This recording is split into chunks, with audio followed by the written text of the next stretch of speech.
Okay, good morning everybody and welcome to today's session on understanding carbon and ecological systems.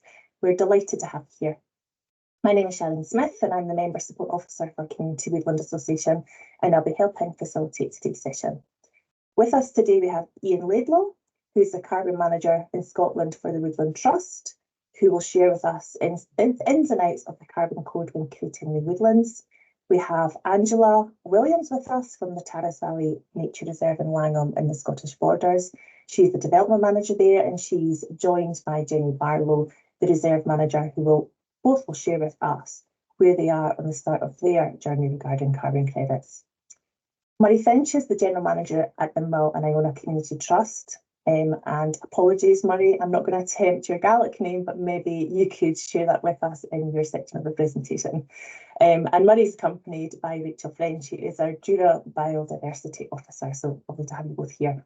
And they have a lot to share with us about where they are on their journey and the exciting position that their trust is in. And finally, we have Willie McGhee join us. Willie is the Chair of the Board of the Community Woodlands Association, but also a trustee of the Forest Policy Group, which is an independent think tank dedicated to diversifying and strengthening Scotland's forest sector. And he'll be sharing his reflections on what carbon credits can mean for your community woodland group. Okay, so quick run through of what we hope to achieve today. 5 minutes to welcome introductions, as it says, and then we're going to start with Iain, who will have 15 minutes to chat, as I say, about Woodland Carbon Code. And within that, Iain, any questions you want to take with regards to your section, please just do so as you go. And I'll look out in the chat box for you to see if there's any comes up. Then we're going to speak with Angela and her partner there, and that'll be a 20-minute section. Again, questions within that, then followed by Murray and Rachel, and then Willie finally. And hopefully we can have 10 minutes of questions at the end. But please feel free to ask questions as we go, trying to stick to the time so that we finish on time for everybody. So many thanks again, everyone. And I'm going to hand over to Iain. Now, Iain, do you want to take control or would you like me to move the slides for you? I can try and take control, Sharon, if you like. Just don't press stop. There you go, well done. Yeah, okay, I'll give that a go. Thank you. Okay, thanks, Sharon. Okay, I'll try and rattle through this fairly quickly, and hopefully, stick your hand up if you want to stop me and ask questions as we go, and then hopefully we'll have a bit of time at the end for a few more questions. So I'm just going to try and give you a very quick run through of the Woodland Carbon Code itself, and also the Woodland Trust carbon offer, if you like. So how the Woodland Trust works with the Woodland Carbon Code, and that's me. I'm Iain. I'm the Woodland Trust Carbon Manager. It's a funny name that I think if I was going to rename that, I think I would say I was probably the Woodland Trust Carbon for Woodland Creation Manager, which is kind of what it's all about for me. I'm fairly new to the job, so go easy on me. I just took up this role in December, so just before Christmas. I've been a forester for a long time, about 40 years, forest manager, mostly with Forestry Commission, and been around the sort of periphery of the Woodland Carbon Code since it got going 10 years or so ago, but not really in the guts of it. So this new role is very much in the guts of the Woodland Carbon Code and the whole woodland carbon thing. So yeah, as I say, I'm fairly new. I'll do my best, and hopefully Willie at the end will fill in any gaps, because he's certainly been involved in woodland carbon for a lot longer than me. Okay, so yeah, as I say, we'll start with the Woodland Carbon Code itself. So that is a government endorsed set of standards and processes, and it's all about accurately quantifying the amount of carbon that is going to be sequestered by your afforestation, so your new woodland creation. So it could be woodland planting or it could be natural regen, but it's all about new woodland creation. It's not at this stage about existing woodlands. And the whole idea of the Woodland Carbon Code is basically to set up a system that people can rely on and believe, so that when they when businesses or organisations want to claim that they're offsetting their carbon and that they're working towards carbon neutrality, that it's credible. It's not just, pie in the sky. So that's really what the Woodland Carbon Code is all about. I mean, I'm guessing you guys kind of know roughly how it all works, but that's the Woodland Carbon Code branding at the bottom. It took me a while to work out what CO2DE meant. I was thinking, what the hell does CO2DE mean? Is that something German or something? But no, it's a clever way of representing code. It took me a long time to work that out.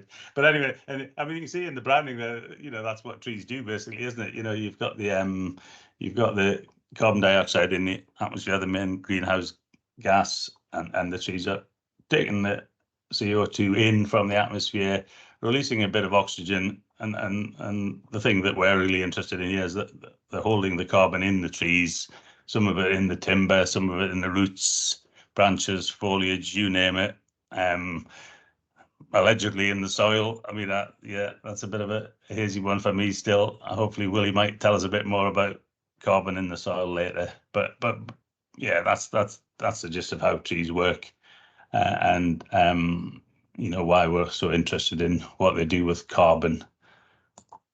So the key principles, and I mean, this is both for the Woodland Carbon Code and the Woodland Trust offer. It's really all about high integrity. It's all about, this is not just any old carbon, and it's based on reality. It's based on real woodlands, sustainably managed, well managed woodlands.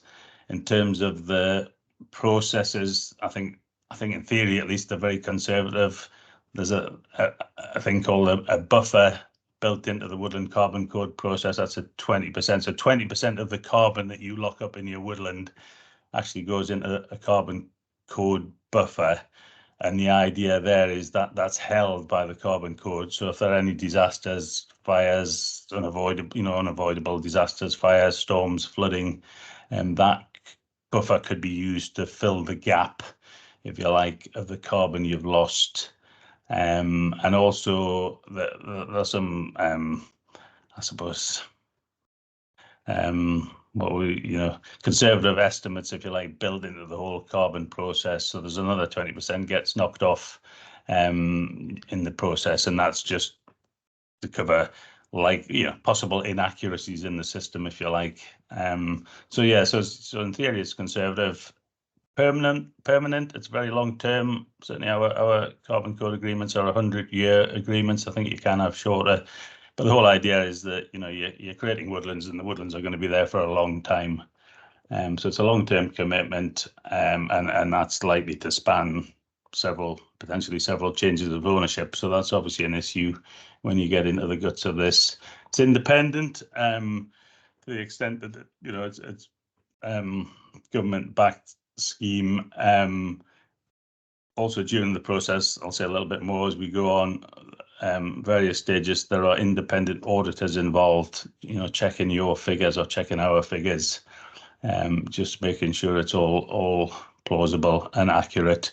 And it also in effect forms a public register, so anybody can go and have a look on the register and see what carbon has been claimed for which woodlands, and crucially also who's buying the carbon, so that for example, you can't sell your carbon several times to several different people. So that's all about being credible and high integrity, if you like. And then there's this thing at the end, additional, or additionality as we tend to call it, once we get into it, and that's just to try and make sure that the new woodlands that get registered with the Woodland Carbon Code, and hopefully the money that follows, is creating additional woodland.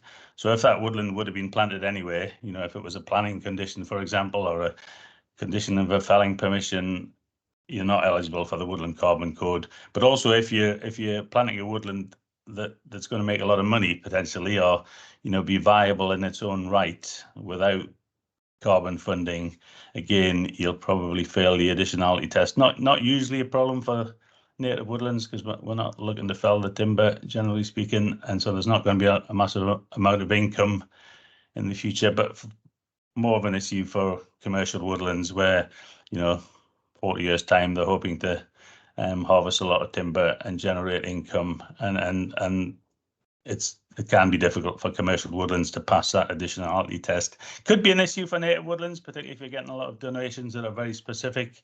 You're getting a lot of income that's going to more than cover the cost. So yeah, to be aware of, but not usually a big issue for native woodlands. In terms of the process of the Woodland Carbon Code process, the first thing you have to do is register your scheme. You used to be able to do that after planting, but that changed a few years ago. So this is the first hurdle that you mustn't miss, if you like. You have to register your scheme before you before you start any work on the site. So ground prep, fencing, and certainly planting, you need to get it registered on the Woodland Carbon Code before you start the work. It's fairly simple compared to some of the other things that go on under the Woodland Carbon Code. The registration process, you need a decent map. You'd probably have an FGS application by this stage, so the bit you'll have your FGS plan approved, and that can form the basis for your registration. But you've also got to do a carbon calculation at this stage, so you need a good idea of what you're going to plant and what the site's like, and you usually run that through ESC, Ecological Site Classification, and that would give you an indication of growth rates, yield classes, if you like, for your main species, and you put those into the carbon calculator, and that'll give you an estimate of how much carbon you're going to lock up over the 100-year rotation, if that's what we're talking about, which we usually are. So it's a forecast of how much carbon you're going to lock up over the 100 years, broken down into sort of I think it's 5-10-year blocks. But bearing in mind that at this stage it is very much a forecast. And that's that graph there, you won't really be able to see, but that's just showing you how the carbon from year 0 up to 100 years, it's really showing you how the trees grow. They get off to a really slow start, they pick up around about 20-30 years old, and then as they get older, the growth tails off. And that blue bit is your 20% buffer. That's the 20% of the carbon that you're locking up that will go into the Woodland Carbon Code buffer. So that's registration. That's the one thing you mustn't miss. Do that before you get planted. And then when you've done the planting, as soon as possible as you can after the planting, usually you're going through the validation process. And this is really, you're getting into a bit more detail here. This is checking that you've done what you said you were going to do. And this is a chance to sort of tweak the details, change, what you put in at registration. This is actually what you've actually done. So, getting accurate areas and species mixes and all that sort of stuff. And this is when you do the additionality test. So this is when you have to work out how much income you've got coming in, how much expenditure you've got, and also, particularly in terms of a commercial woodland, how that investment, if you like, is going to perform over the long run. Because if it's going to perform really well and you're going to make loads of money out of it, you're going to fail the additionality test. As I say, not usually a problem for native woodlands. So that's validation. And the one thing the other big thing that comes in at validation is you have to involve independent auditors. So all your information, calculations and all the rest of it go through an independent auditor, and that has to be paid for. So you can do the registration yourself, but when you get to validation, you need to be involving and paying an independent auditor. And then verification. So this first verification is at year 5. This is when you actually start to measure the trees. At validation, you're really just checking the trees are being planted, and what you said you were going to plant is there. When you get the verification, you're hopefully starting to measure the trees and starting to get an idea of how much of the carbon that you forecast, how much is actually being realized, and it's being locked up in the stem and the roots and all the rest of it. So you're starting to measure the tree growth, And again, you need to involve an independent auditor to check your figures and potentially go out on site and check your sample plots and all that sort of thing. So there's a cost, usually a few £1,000s involved in that. So that's verification. You do the first one at year 5, and then it's every 10 years after that. So every 10 years for 100 years in our case. So that was the Woodland Carbon Code. Quick run through the Woodland Carbon Code, and then this is our Woodland Trust way of working, if you like, with the Woodland Carbon Code. And this, this is when we can start to talk about selling the carbon and money and all that sort of jazz. So there are other organisations. Sorry, is there a question? Iain. No, it's just to say I'll give you 5 minutes. That's okay. Okay. I'll rattle through this. Yeah. Okay. So that, as I say, this is the Woodland Carbon Code offer. There are other suppliers, if you like, other project developers, Forest Carbon, and most of the big forest companies do this sort of thing, but in a different sort of way.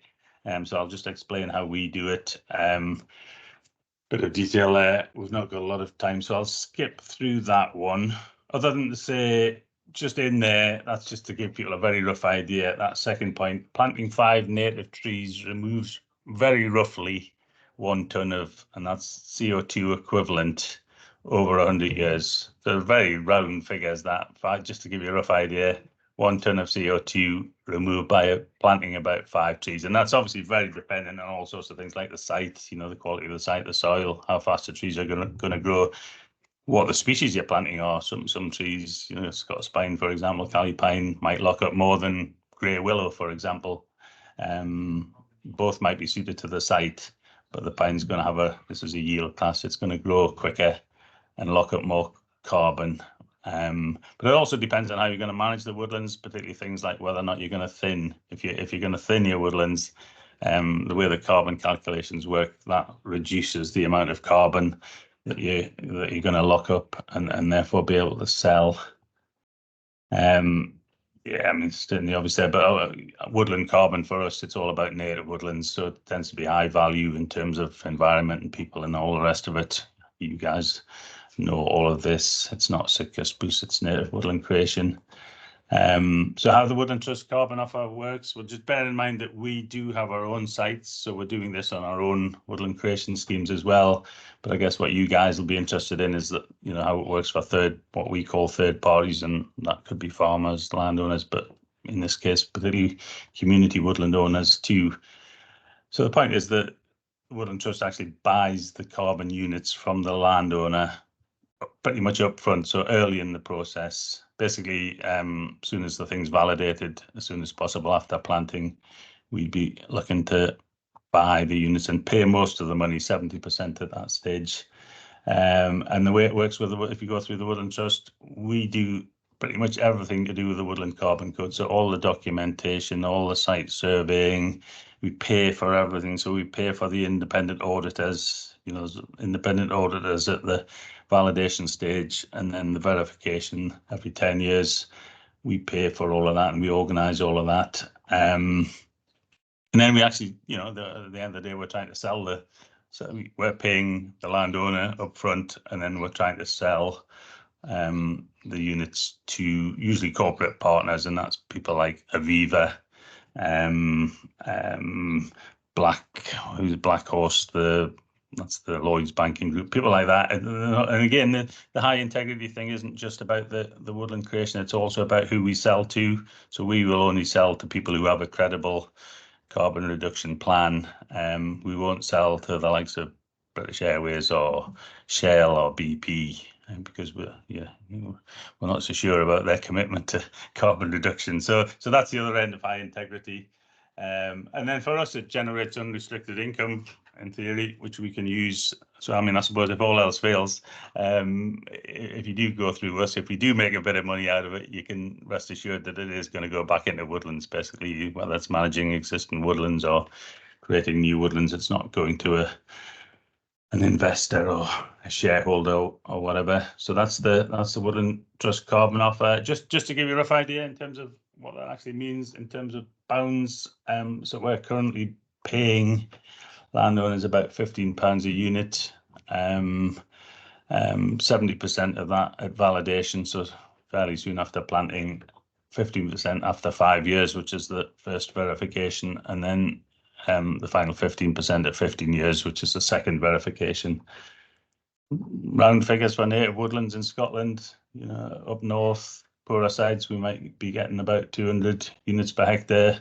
Down in the lowlands, sheltered sites, brown earth, soil, the rest of it might be up around about 500 units per hectare.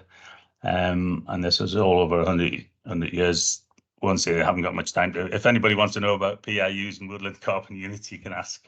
We'll talk about that later. But I suppose the point is, when we're buying it, this is all based on predictions, and the woodland carbon units themselves actually come later as the trees grow over the 100 years. So just again, around figures per hectare, that could be somewhere between about £3,000 and £7,500 per hectare towards your woodland creation costs. Bearing in mind that's probably going to be on top of a forestry grant scheme grant as well. And as part of that process, we draw up quite a detailed legal agreement, and that's because obviously this is a long-term commitment and it's got to cover changes of ownership and all that sort of thing. So it's a fairly heavy third-party agreement. And just a reminder that we pay all the costs and do all the work, pretty much everything to do with the Woodland Carbon Code. You as the landowner just have to look after the trees and make sure they grow. And the final point there is that scale is important because of all these costs and independent audit fees and all the rest of it. There's no actual minimum under the Woodland Carbon Code, but for us to work for us, it usually has to be about 5 hectares minimum of woodland creation. That's just a summary. I'll skip over that because of the time, but that's just a summary of how the Carbon Code process works. So that's the Woodland Carbon Code process, and just, you know, the question mark there is we can do all of this if that's what you want to do. That's the WT question mark, and then that's a summary of the Woodland Trust carbon offer, which I basically talked through. So yeah, I think in terms of time, we'll just bash on to the end. So that was it. So hopefully a very quick run through of the Woodland Carbon Code, and particularly how the Woodland Trust carbon offer works in conjunction with the Woodland Carbon Code. Any questions? Rachel? Murray? Right. Yeah, a couple of points, Iain, a couple of questions really. How many sites use natural regeneration, which I think is a better outcome for nature and biodiversity? And my second part of my question is, have you used LiDAR for any of the verification? We came across an organisation called Blue Sky World, who are doing LiDAR studies now and making that available commercially, and I think they're doing annual flybys. Yeah, okay, so the first question, natural regen, as you say, in an ideal world, that's what we'd probably prefer to see. Obviously, it's got to be, you know, that depends on the site, doesn't it? It's the natural regen, there's got to be seed trees, and the natural regen, you know, has to have a reasonable chance of success. But yes, I mean, you can go through all of this, the Woodland Carbon Code and the Woodland Trust offer using natural regen. And I'm not sure what the exact split is, but we do have some, well, particularly in-house natural regen schemes, and we have 1 or 2 third-party ones. And yeah, I mean, if natural regen is realistic, we probably prefer to go down that avenue. So that's natural regen, yeah, definitely possible.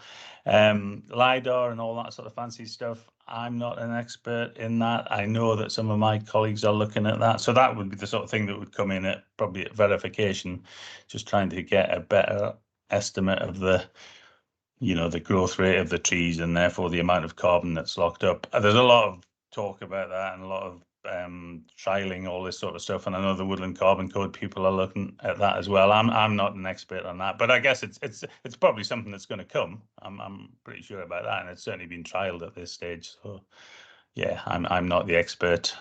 Willie, I don't know if Willie wants to chip in. Are you an expert on that, Willie? We can come back to that at the end, maybe. No. That's easy. Any other questions at this stage? We do have two more questions. First of all, it's Angela and then Gillian Barry. We'll need to keep them brief, folks, but there'll be time at the end to ask more if we stay on time. Yeah. Iain, you mentioned in terms of when you talked about sales and stuff about PRUs and the WCUs. What, from a value point of view, can you say a little bit more about how that side of it works? Yeah, I mean, for us, it works because we're paying the money when they're really just all PRUs. So we're paying on future predictions, if you like. I mean, all I can say is that obviously, because the PRUs are predictions and there's all sorts of uncertainties about that, anything can go wrong over the next 10, 20, 30, 50, 100 years. So I would think that the woodland carbon units, once they are secured, once they're actually in a tree that's grown for 20, 30 years or whatever, they've got to have a higher value. It doesn't make much difference to us because we bought them and sold them at the start. And yeah, again, Willie's probably the expert on that. You can't, if you can afford to, you could hang on to your woodland carbon units, and you might get a higher price, in 10, 20, 30 years time or whatever, when more of your PRUs have become woodland carbon units. Yeah, again, that's probably one for Willie. But there's obviously a risk to that as well, because who knows what the value of carbon is going to be in 20, 30, 50 years. Yeah, but yeah, I mean, in reality, you've got to assume that a woodland carbon unit is going to be worth more than a PRU because it's real. It's not just a forecast amount of carbon. Anyone else? Liam? Yeah, thank you. Just a quick one. I suppose I was just interested in earlier on in the process you mentioned about those who are buying the PRUs or whatever are offsetting unavoidable carbon. So it was just to understand from the Woodland Trust what your kind of checks and balances are in terms of is it actually unavoidable, or just to understand more about that. I'm not the expert at this stage on that, I have to say. But I do know that before we'll sell carbon to anyone, they have to go through some sort of checks and assessment, if you like, and yeah, to keep it simple, we're not selling to airlines and fossil fuel companies. Yeah, and as I understand it, you as a business, you need to have some sort of credible carbon reduction plan. Yeah, exactly what that means in practice, I don't know at this stage, but we certainly won't just sell to anyone. And we'll be looking for people to have a proper plan to get towards net zero. Yeah, because we're obviously very, very sensitive about being accused of greenwashing and all this sort of stuff. So I think both ourselves and the Woodland Carbon Code are pretty cautious about this sort of thing. But yeah, I mean, yeah, exactly. To what extent we know that people are reducing all unavoidable emissions, I don't know at this stage. Thank you. Thank you very much. Thank you very much, Iain, for that introduction to Woodland Carbon and how you operate at Woodland Trust. So really useful information. We're going to pass on to Angela. Angela, do you want to pick up the slideshow? Yeah, we'll just do that now. Right, hopefully this works. Can we just move it on like that? Sorry, let me just. Is it working? It worked earlier. I can't move it. Right, let me take it back and then you can. Oh, wait a minute. Is that right? Let me just. You've got it now. You've got it now. Yeah. Okay. Sorry. Fabulous. Right, there we go. Got there. We're a little bit behind, so might try and catch up, or we won't have the Q&A at the end. So just see how we go, folks. Okay. No problem. So I'm Jenny Barlow, a reserve manager for Tarras Valley Nature Reserve, and do you want to? And I'm Angela Williams. I'm the development manager for the Tarras Valley Nature Reserve. So we're kind of giving an example of a bit of an overview in terms of how these carbon agreements work in practice. So our partner that we're going to be talking about, our partner is the Woodland Trust, and it's kind of, we haven't actually put any trees in the ground yet, but I suppose we're just going to cover the kind of realities and the ins and outs of these agreements and what they might mean for a community landowner, and the things that we found through the process. So no means sort of reflective of Woodland Trust, but just that this is the reality of it, I suppose, and what the things that you've got to consider through the process. And also probably to note just before we start is that it's slightly different situation to other communities that might be looking at carbon, because the nature of our agreement is that it was a carbon loan from the Woodland Trust, but we'll cover that in a little bit more detail. So just a little bit about the Langham Initiative.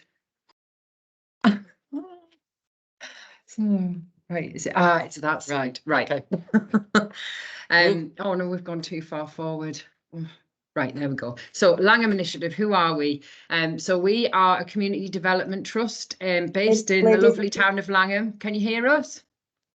Yeah, I'm just checking you've got the right slide. Is it the one with the town hall? Sorry, we're shifting about a bit, but I think we're here now. It's just this, perfect. yeah. So we are a community development trust. We were established in 1994, so we've been going a long time. We were set up in response to the decline of the textile industry in Langham, and our really big focus for our organisation is community regeneration and providing sort of new economic opportunities and social regeneration in the town. But we have had a long focus on environmental projects before we became a community landowner 3 years ago. So how did we get to be a community landowner? The Langham Moor, which is a really big area which surrounds Langham, owned by Duke of Buccleuch for a very long time, was put up on the market in 2019, which then caused a lot of concern locally about what was going to happen to that land. So and there's a very, very strong ties with the land around the town in the community. So there was a lot of consultation done, and then the Langham Initiative led a lot of community engagement to scope out what a community buyout might look like here, and with a view to looking at how we could create the most opportunities for the town. So ecological restoration, but also contributing to regeneration of the town and lots of social outcomes that come with that. So that there was a lot of work gone into it, but basically we took on two very large fundraising campaigns, raised £6 million, and now so that was over 2 separate buyouts over about 18 months. We're now establishing Tarras Valley Nature Reserve. So we have purchased 10,500 acres of land. So that's everything from sort of commercial woodland, ancient woodland, peatlands, residential properties, a sheep farm, and some empty properties as well. So we've got plenty of opportunity for development as well as restoration. So the buyout, how did we, a little bit of background in terms of how we got to having a carbon loan. So we started all our crowdfunding and our land purchase fundraisers at the end of 2019. And then they were sort of obviously running through COVID and the pandemic. So a lot of that stuff was done online. A really big focus on sort of public crowdfunding. We got money from Scottish Land Fund, South of Scotland Enterprise, and private donors, family trusts and environmental trusts as well, and environmental charities. But during that first phase of the buyout, so 3.8 million was raised at our phase 1, stage 1 buyout, and we had a £200,000 shortfall for us to be able to meet our £3.8 million target. So that's where the Woodland Trust stepped in and agreed to give us a carbon loan. So that was £200,000 based on us repaying that money through generation of carbon credits by the planting of a new 200 hectare native woodland, to be the scheme to be on the ground by the end of 2023. So that loan was supported by a lot of quite heavy legal agreements. So a carbon agreement which had a 100-year timeline on it, standard security on the land, and a conservation burden on the land for 100 years. We chose the location that for the proposed woodland was chosen out of the SSSI so that we could sort of have less restrictions on us in terms of planting. And there was an assumption at the beginning when the loan and all the legal agreements were created that we would have enough woodland planting within our defined area that we could repay back the carbon loan to the Woodland Trust and then generate an additional income for the Langham Initiative to support us in our kind of early days of community buyout, to try and cycle money back to the community to you know, start to sort of achieve some of the aspirations we set out in the at the buyout stage. And as part of our agreements and part of the loan with the Woodland Trust, we were also had the resource of a woodland officer employed by the Woodland Trust to help us support wider woodland creation on the reserve, but also delivery of this planting project. So in terms of the design, we started on the design and of the woodland sort of 22, 23 after the buyouts had happened, and our 200 hectare area that we had originally allocated for this scheme, you can see that great big green blob that was on the last slide. This is what it ended up looking like. There was significant constraints on the land, deep peat, tracks, water, cultural importance on areas of land. So the 200 hectare area got reduced to a 30 hectare area. But what we were really happy with was it was actually an incredibly ecologically sound scheme. There had been a lot of work gone into creating something that was very, very fitting with the landscape, low density clusters, glades, really lovely scheme that we're really happy with. But once we started crunching the figures, once the £200 loan was going to get paid back through this scheme, there was also going to be £180,000 capital cost for the Langham Initiative on top of this, alongside the forestry grant. So that hasn't been something that was a viable financial option for the Langham Initiative in terms of us being a sort of small community landowner. So do I hand on to you now, Ange? Yeah, I think so. Oh, yes, yeah, it's on time. So yeah, we're just sort of doing a bit of a double act with this. So Jenny and I were involved with this after all the agreements and everything had been drawn up and agreed of a first instance, because we weren't here at the time of the first buyout. So I suppose we've been on kind of quite a high learning curve of really understanding what the reality means in terms of kind of what you can and can't do. The area that was originally chosen, the 200 hectares, what we realised as we got to know the land and got to know the community, and also actually how the community land is used, that the area in question was very much at the heart of the community. Lots of people walking through it as well. We've obviously got sort of kind of tents there. It's part of the common riding. And also as well, it was an area that potentially was going to be part of our action plan in terms of development, in terms of kind of maybe glamping facilities. It was also an area that we started using for grazing as well. But obviously, when you look into the detail of the carbon agreements and your conservation burdens, you are not able to undertake any other activity apart from tree planting and obviously allowing access as well. And I think sporting as well is allowed. So the boundary line for that planting, even if all the area wasn't planted within it, it was going to be really quite restrictive for us. And I think this we only actually appreciated this as we got further on down the line with the detailed design. Also, there's going to be an awful lot of deer fencing as well, which in terms of where the land is and how it's used, we felt was going to be a little bit obstructive as well. And I think it was kind of really coming to terms that it's 100 years. That's a heck of a long time. And you're thinking ahead to future trustees and how is this scheme actually going to affect them in the future in terms of managing the land. We also sort of kind of realising in terms of what our liabilities were going to be. And again, this comes back to, it's not just our liabilities now, but also for future trustees and people involved in it. And I think if it was just an area of land where purely tree planting, nothing else that we were interested in, that would be fine. But we were feeling more and more uncomfortable with the area that was defined, as it was actually going to be quite restrictive on us as a community landowner. So this did start to give us a few issues because we obviously had time constraints. The Woodland Trust, you know, part of the agreement, we were supposed to be planting at the end of last year. But fortunately, we have been able to sit down with our colleagues in the Woodland Trust. And what we are now doing now, we're much better informed about the process. We're better informed about our land and aspirations.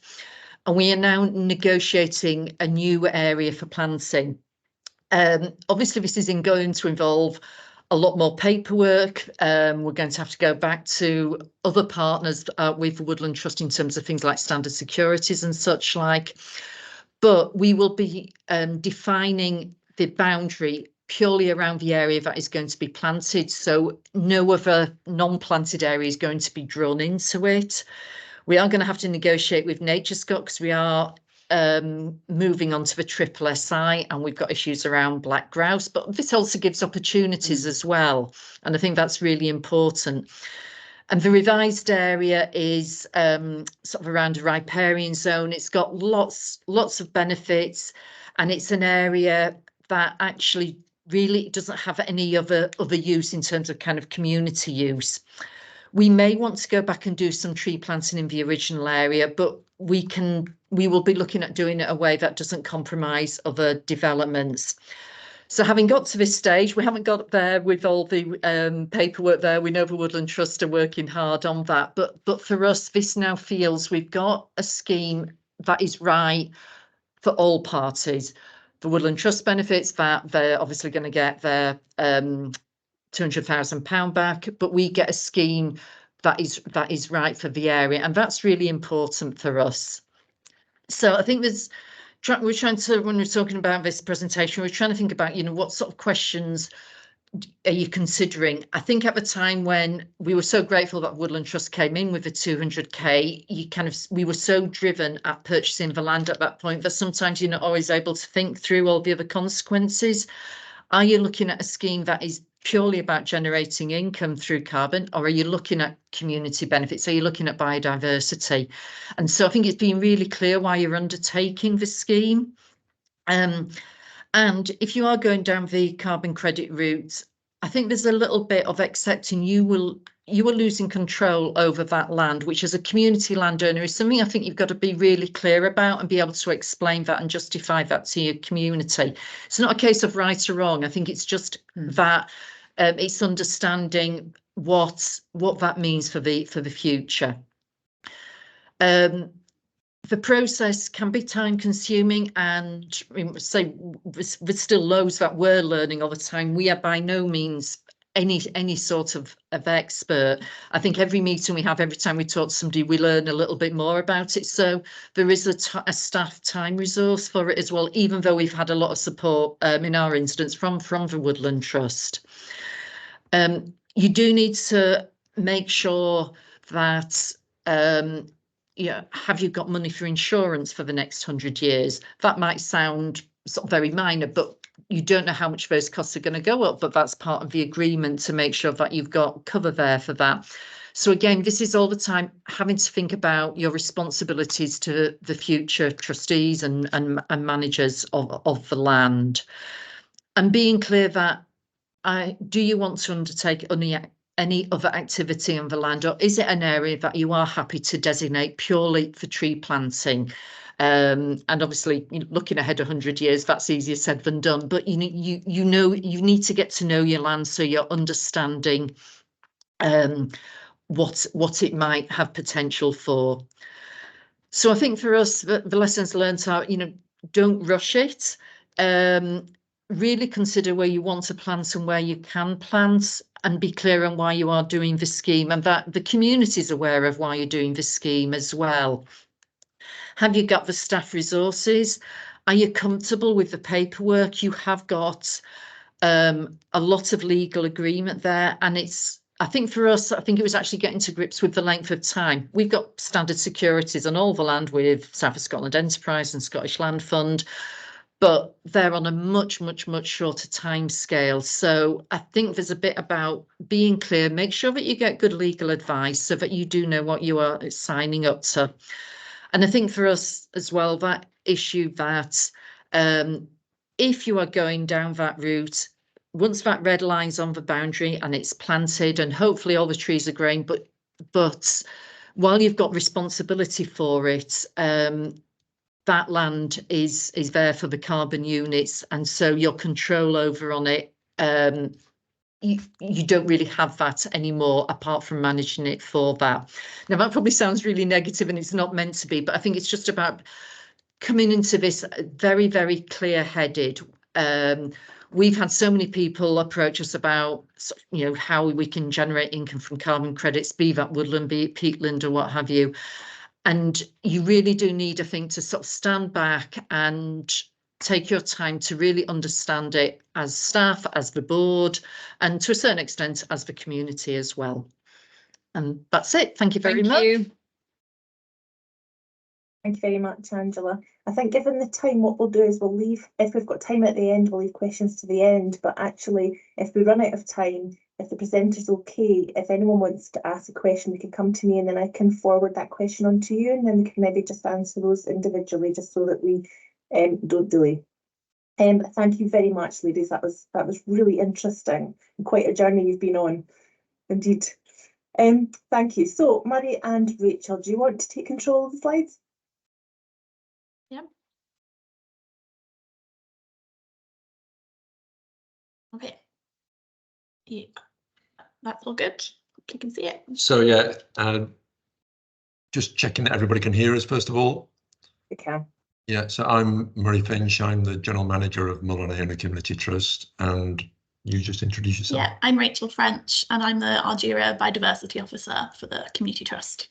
Okay, so back in 2016, Forest Enterprise Scotland put Argyra Forest onto the disposals list, and that started a process, a long process for MICT to try to secure the acquisition of Argyra. Our first application to the Scottish Land Fund failed, and we were quite hurt by that because we felt that it was a really good, strong application, and we were even more perturbed that the committee of the Land Fund suggested that we should not apply again because they wouldn't support the application. So we licked our wounds for a couple of weeks and then decided that no, we were not going to accept that. We genuinely believe that this was a good project which met all the objectives of the Land Fund, and we recognised that we needed to reframe the application, which we did. We persuaded the Land Fund to accept a second application, a second attempt at the application, and after 3 years of hard work, we were delighted in September of 2019 when the Land Fund confirmed its grant offer, and we were able to secure the ownership at a value which had increased by about 100% during those 3 years, when Forest Enterprise Scotland realised that they'd initially undervalued the estate that we were looking to purchase. So the next thing that we had to do was to put in place a long-term forest plan which would allow us to harvest the standing timber. There was 110 hectares of mainly Sitka spruce, which we wanted to harvest in one go, which Scottish Forestry would not allow us to do. They wanted us to do it in two two phases. I understand the reasons for that. It's really about landscape scale visual impact that we're trying to limit that. Whereas from an ecological perspective, what we're more interested in is removing the non-native Sitka spruce and to revert the land to its more natural state, which was an ancient woodland site, according to the 1840s, 1860s maps. So nonetheless, we have in 2021, so this was all during COVID, it was a pretty traumatic time. It was a difficult time to get contractors with all the movement restrictions, and indeed with the pandemic itself, with contractors being taken ill with COVID during the work, which disrupted everything. So we were delighted eventually to complete the felling in 2021 of 70 hectares. So that then leaves us with a balance of 40 hectares still to harvest. We've been working all the way through since 2019 with a consultancy called Tree Story, who are, I would recommend them, I'd highly recommend them. They're chartered foresters. They're very much based on sound ecological and community-based principles. They're not a typical agent who are more interested in wealth management and wealth creation. They're much more in tune with our ethics that we're trying to achieve for the community by owning the land. They produced a long-term forest plan. They secured the felling license. They managed the harvesting operation. They dealt with the contractors. They made sure that everything was done in accordance with all the rules and regulations around harvesting. But what they've also done is prepare a long-term management plan, and this again centres on ecological restoration of our Dura, and we're very conscious that there is a long-term cost, a long-term financial liability on the community if we are going to achieve what we're hoping to by way of ecological restoration. So we need to bring in some finances, whether that's grant income, whether it's philanthropic donations, whether it's carbon credits, etc. And of course, on the subject of carbon credits, we very quickly realised that there's no such thing for restocking on a clearfell site. There's no such thing as carbon credits because we're obliged. And I think this is the point that Iain made in his the start of his presentation about additionality. So what we're doing is not presenting additional woodland. It's just reforesting. In our case, with a native woodland replacing a commercial monoculture. So Tree Story started to work with Forestry Stewardship Council. Sorry, I'm struggling to remember all the acronyms and abbreviations. And we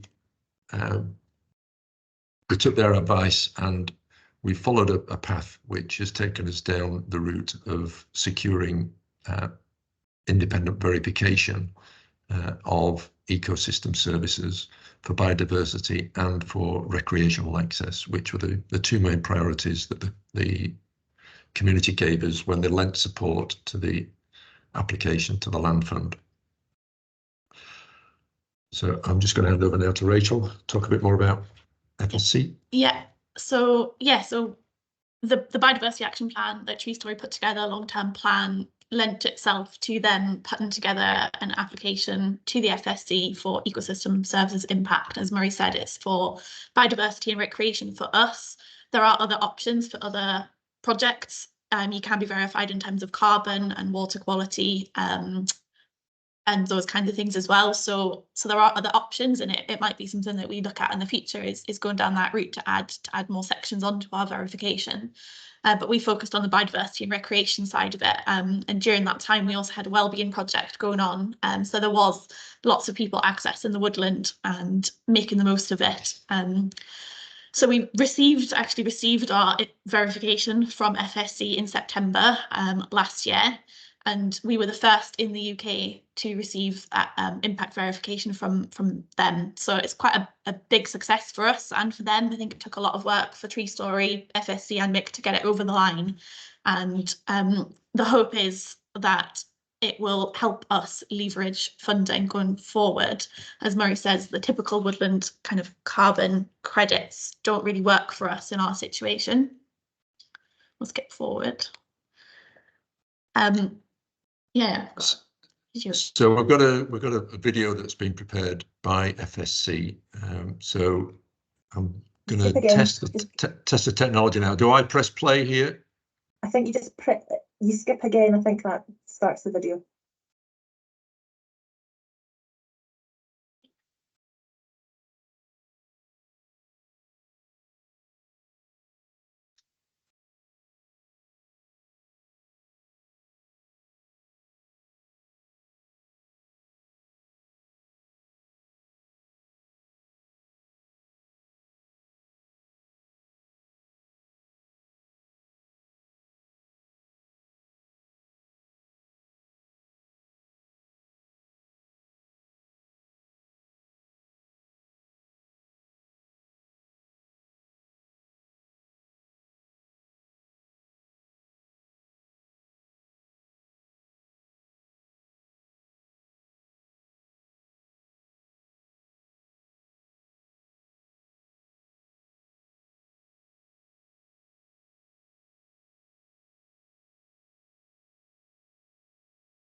hopefully that explained FSC verification a little bit further. Because it's quite new, it's quite hard to explain, and there's a lot to it. There's a lot of organisations involved.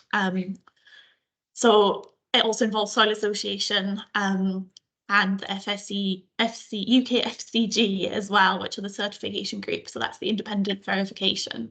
And there's a little bit on the slide there that, again, things like greenwashing and credibility have been mentioned already, and that's what we're also very wary of as Community Trust.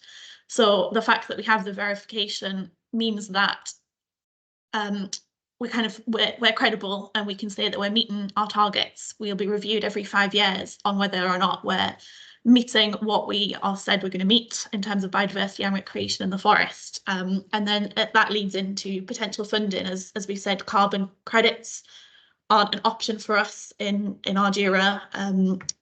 So they give us an alternative option to bring in other forms of funding. As we've said, we need funding to go forward in the long term. So the next steps for us include leveraging funding and sponsorship from corporate partners, from businesses, from individuals to take forward the action plan, continue to improve recreational access across the site. And then it means that we can measure and showcase that we are actually meeting those standards going forward, to do all of the things they'd like to do there on site. Okay. That's us, I think, unless you've got anything to add. Yeah, so hand back to you, Sharon. Hopefully we might get some questions at the end. I think we pulled a little bit of time back there as well. Thank you very much. That was a really interesting presentation on alternatives for funding, which I think, carbon's definitely one, carbon sequestration is definitely one method, but obviously your registration with FSC is absolutely another one. So I hope that has enlightened some people on the call today. We have a little glitch in the system because unfortunately I've just had a message from Willie McGhee saying that his internet has crashed. So what we'll do is we'll take some questions just now. Worst case scenario, I will record the session with Willie and share it with you afterwards so that you get to hear his presentation. So don't worry about that. These things happen, particularly when you're on your holidays and you're not relying on your usual internet access. So any questions just now that you want to ask specifically?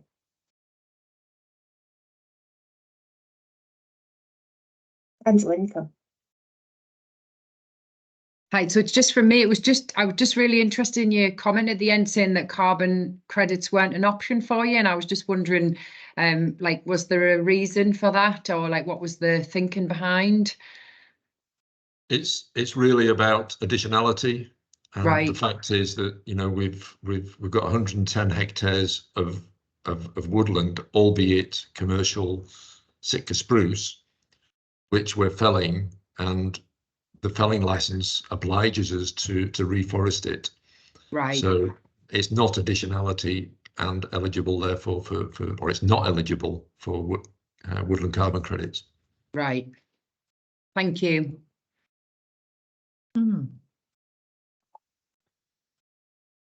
Juliana, you come.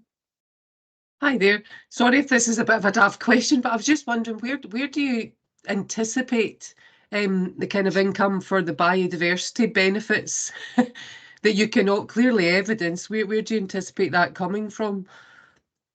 Well, we're hoping that it'll come from organisations who are also interested in buying carbon credits. There's the risk for us is that we engage with partners who are not serious about reducing their carbon footprint and not serious about trying to improve biodiversity. So we're just hoping it'll be commercial businesses, maybe philanthropists, maybe private donors who would like what we're trying to achieve and would support us, with financial contributions. Iain, do you want to come in? I see Willie's back, so we'll make it quick in case his internet drops out again, but in you come. Yeah, so I suppose relate. I was going to ask pretty much the same question, but a follow on to that is in terms of the FSC certified timber, is there any sign that you're going to get more money for your FSC certified timber because you've got this extra sort of add-on to that? No, it doesn't affect the certification of the timber.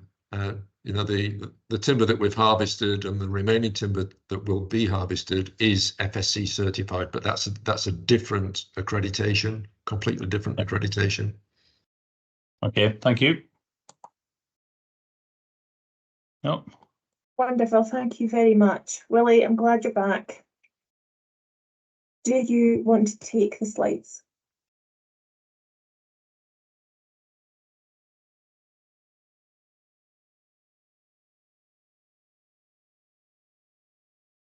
Yes, so take control. That's it. All yours. Take control. Right, these are the slides. Is everybody seeing the first slide there? Yeah, we are. Okay, right, so I'm not going to do my talk. I'm going to do a potted talk because we're now at 12 minutes past and we'll wrap up at past. Is that the idea, Sharon? Yeah, okay. So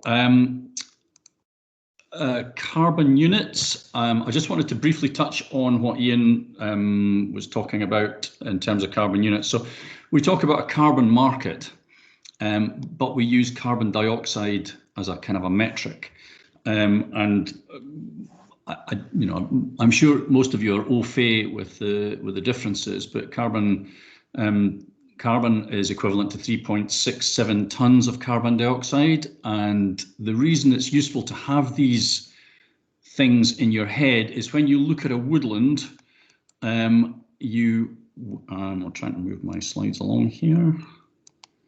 When you look at a woodland, 1 ton of wet wood, roughly 50% moisture, dried wood density means that when you're looking at one cubic meter of dried oak, for instance, you've got 740 kilograms of oak, of wood, and of that 50% will be carbon.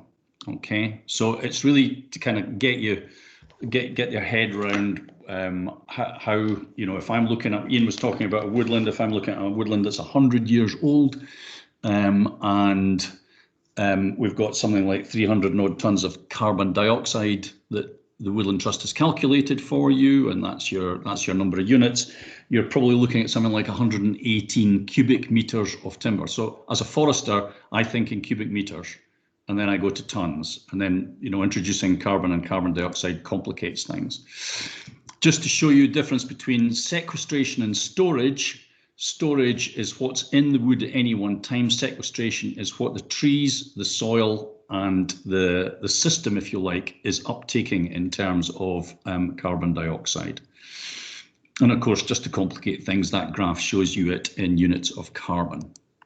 The carbon code, you can go in and you can do your calculations. Iain, you mentioned the range between 200 and 500. Highland Perthshire, we calculated an upland oak birch woodland on good brown earth yield class 6, you'd have something like 203 tons of carbon. So multiply by 3.67 and that gives you your tons of CO2. So that was just a little kind of not introduction, or sort of reinforcement of carbon, carbon dioxide, and as Iain referred to in the Woodland Carbon Code, carbon dioxide equivalents. Okay, pros and cons of getting involved in the carbon market. So Angela and Jenny have done a very nice overview of Langham as a group who took money on a carbon loan. So if you needed money, capital money for your community project, whether that's in purchase or in a thing, whether it's a facility, visitor centre, something you need the money for. Carbon is a useful thing to use to get money now. Now being sort of, 70% and 30%, as Iain explained, depending on who you're transacting with. The Woodland Trust are probably at the nice, cuddly and trustworthy end of the market. but others may not be in that bracket. Money can be phased over time. You've got certainty of pricing. So, you know, with dealing with Iain, you see what you're going to get, okay? With others, that may not be the case. It removes uncertainties, and what you're presented with in the Woodland Trust offering is someone, a partner, who's going to come in and do all the heavy lifting in terms of the survey and the verification and the validation of the validation of the verification and da-di-da-di-da. And you've got a surety of a long-term contract. If for some reason your woodland grew like Billio and it overperformed, then you have the potential to realise more carbon credits. But that's a gamble. And in fact, just to put it down, you know, I have known Iain for many years, and he and I have been involved in the borders for many years, and we know that with biological systems like forests, everything is a bit of a gamble. So you plant the trees, and you've got no surety about how they're going to perform depending on climate, soils, blah blah blah blah. So the carbon markets, what are they? Well, there are many different types of carbon markets. The one that Iain has described and that Angela and Jenny are kind of entangled in is a voluntary market. It's not an actual market, it's a voluntary market.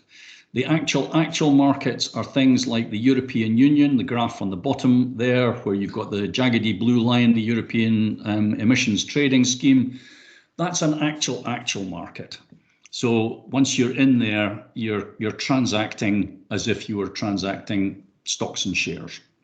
And prices go up and prices go down. So that takes you up to 2023. You can see that in the emissions trading scheme, the EU emissions trading scheme, carbon hit €100 per tonne of CO2e in 2023. It fell. I mean, it fell quite dramatically after COP26. And the thing about carbon markets that you have to understand is that it's human behaviour. So when people feel certain about things, prices go up or stay steady, and when people feel uncertain, they go down. And that's the same in the UK. I don't know, there may be fans of Michael Gove out there, a tremendous chap who depressed the UK carbon market deliberately, along with Kwasi Kwarteng, in order to allow steel producers and cement producers flexibility and wiggle room in their emissions. So we in the UK have an emissions trading scheme, a government emissions trading scheme, which they manipulate. And the price, last time I looked, was something like £35 per tonne of CO2. So in the UK, Iain was talking about Woodland Carbon Code. On the left-hand side is not the Carbon Code, is something that operates in Englandshire by DEFRA. It's called the Woodland Guarantee. The DEFRA government, they have an auction every year, and you can see the interest in 2023, because that's number 7 at the bottom. You had 2 in the number of bids for successful sales of carbon. And those are to landowners who put their land in and they're looking to get a price. Now that last price, 2023, was £19.76 if you cast your eyes across. And because it's so small on my screen, I'm struggling to see what 2023, but the PIUs. And the bottom line is that most of the prices that you're seeing in here, top ones are woodland, bottom ones are peatland. The top ones, 2023, are adjusted for inflation, and the top line is a spread. Now, a spread means that's the difference between the mostest price and the leastest price. So it's a spread of £37. So somebody out there was probably paying something like £50 per tonne of CO2e, and at the bottom scale, they were, paying something like 13. A market, a voluntary market, it's all about what you can get for your carbon. And the cons. The cons, you've heard Angela and Jenny, it's complicated. The language is dense, often impenetrable. Woodland Carbon Code is not simple or straightforward, and that's why it's nice to have somebody like Iain and the Woodland Trust to take your hand and lead you through it. However, there are the downsides, because when you've got an intermediary and you sign long-term contracts, as Angela said, they can be a burden on the land. They restrict what you're doing, and that's one of the points that's always made is when you get your money up front, that's it. It's gone. You've cashed it in. So you didn't hang on to it. You didn't wait for prices to go up. And you know, that's one of the reasons why, in terms of the difference between PIUs, those things that Iain was talking about, and WC woodland carbon units, that's what happens after the tree has grown, the carbon is there. Most people in Englandshire are sitting on their carbon, the landowners. They're not putting them into those auctions because they think they're going to get much more for their money. They're going to wait. And the woodland may underperform. So I got involved in carbon trading as director of Borders Forest Trust when we established Wildwood in the Tarras Valley. We were getting £3.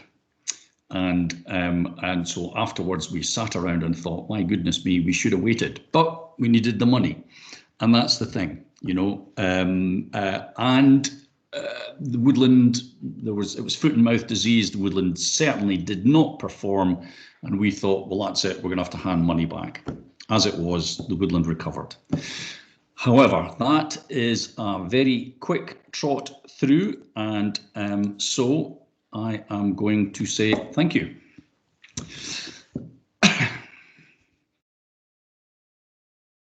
Thank you, Willie. That was very much a quick run through, but actually very informative. And I think one of the things as a layperson looking into this, the jargon and all the, you know, the different terms of reference are mind-blowing. So when you're looking at legalities and you're looking at markets and financial markets, it is quite overwhelming. So it was good to get a very quick, simple run through of that. So thank you. We've got 7 minutes. Any questions?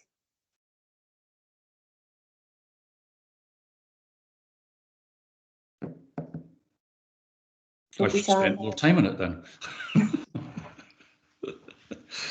Well, the question that you have there on the slide in front of us, Willie, is woodland carbon a good thing for communities to get involved in? It'd be good to hear from you. Elspeth, we've got a question from you. You may come. Hi, yeah. It's Alan, not Elspeth. Hi, Elspeth. Oh, okay, sorry, it's Elspeth on my screen. From the West Ormond Woodland Group. Given the urgency of needing to sequester carbon and that sort of thing, I think the time's now to make it mandatory for the inoculation of young trees with mycorrhizal fungi to aid in carbon sequestration and tree survival rates. When we look at the difference that makes to uninoculated trees, I mean, I've known 40,000 trees dead in the space of a fortnight because of drought, lack of nutrients. I'm talking about mostly in the uplands. There's also the clawback from the Scottish Forestry from landowners if they fail to meet the density of trees and that sort of thing, which is very real. So if we can sequester 3/4 more, 75% more carbon by inoculating the trees are better off, better for it. Landowners have got more security, and hopefully somebody can make some money in the future. There's also the carbon loss that nobody's mentioned about ground preparation. When you're sending machines in there to mound the ground, there's a massive carbon loss that goes on for several years. I don't think that gets factored into the payments at all. The carbon loss is sort of notionally factored in. The Woodland Carbon Code is a very clunky thing. It's not, and I got some very big issues with it. But there is a function in there. You can put in mounding, and it will do a sort of an organic soil. I don't think it does deep peat, but it'll do a sort of a shallow peat soil. So you do get that. And I mean, trying to get trees to grow, yes. I mean, what we've got now is we've got a sort of a tidal wave of insects and disease and pest species. If you read your Royal Scottish Forest Society e-bulletin, there's a new Scots pine fungi heaving itself over the horizon, and We've got changing climate. So we just have to be alert and alive to the fact that, you know, we need to put the right trees in the right place. And yes, if you've got the money for mycorrhizal stuff, that would be great. Yeah. Can I just say, shouldn't the cost be factored into the payments from the Scottish Forestry?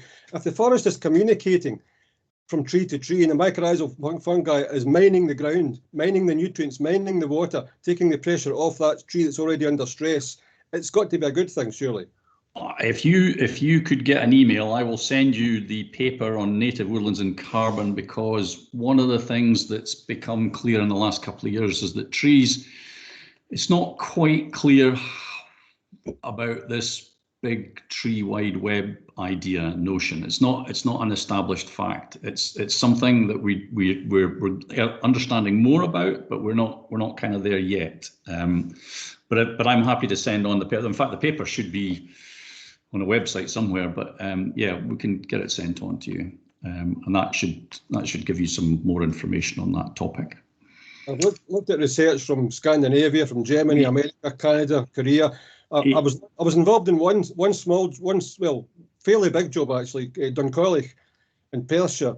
There was a small section that was inoculated by mycorrhizal fungi, just a small area. There was almost 100% success. The trees were 3 times larger than anything else 10, 15 years later, and there was a massive dieback across the hillside through drought and that sort of thing and frost. That's great. Thank you very much for that. I'm the forest manager at Duncollich and have been there since 2014, and I would be very interested to know where these trees are. But anyway, if we could move on to any other sort of questions. I think Murray's got a couple there. It's not so much a question. It's just a bit of a follow on about the mycorrhizal fungi.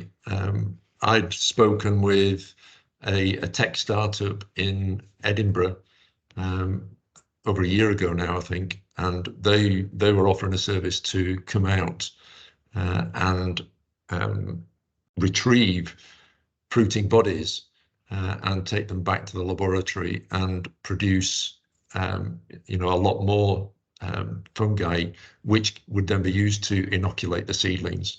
Fascinating idea. I tried it on a small scale in our tree nursery. I went out and with a trowel and a spade and a bucket, and I found as many of the I think it was a purple fungi, I can't remember its proper name, and took those back to the tree nursery, chopped them up, put them into the compost. Didn't use any fertilizer, any artificial fertilizer, and I've got a couple of hundred oak seedlings from Ardura, which have been produced like that. Not a scientific experiment in any way, but I am aware that when I asked this startup if they could come and do that for us at Ardura, they said they were too busy. And notably, the project on the mainland just across from Mull, it's partly our Tornish estate, it's partly RSPB. I think they're investigating the use of the mycorrhizal fungi as well. I think they're actually using mycorrhizal fungi to inoculate the tree. Just to cut across you there, Murray, I think it's all good and lovely. I think one of the biggest bonuses if you're planting native woodlands is to look after them properly. Yeah. There are many hundreds of examples where native woodlands have been planted and people have walked away. And I would put my own hand up. You know, Forest Trust, we put stuff on hillsides and we didn't do the follow-up year after year in terms of weeding, whatever type of weeding it was, and tree care. So in terms of carbon, looking after your trees is key. So I think if we go home with that message, that would be a very good thing. I've put the paper into the chat that you referred to, so the link to the FPG website is in the chat for anyone who is interested in that paper. Yeah. Any other questions before we finish? Okay, well, thank you very much everybody for attending today, and to the presenters for giving up your time and preparing for today's presentations, but also in presenting. It's been a pleasure listening to you all. Once I have the video downloaded, I'll edit it and put it on our YouTube channel for you to see. I'm just going to stop the recording now. They